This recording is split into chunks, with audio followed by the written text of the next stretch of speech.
Vius al 1793 i el teu hobby preferit és no semblar sospitós. Doncs el meu hobby preferit és ballar.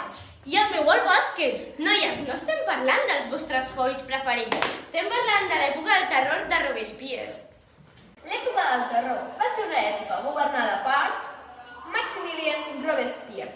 Cada dia matava una persona diferent i si vivies aquella època podries ser-ho. És broma, no vivim en època del terror. Sobretot matava la gent amb guillotina, que va ser creada el 1789 per un metge francès que es deia Joseph Guillotin, però la guillotina va ser adoptada oficialment el 1792. Molt bé, noies, en sabeu un piló d'història, però sabeu per què es deia època del terror? Perquè feia molta por. No, Irene, no és per això.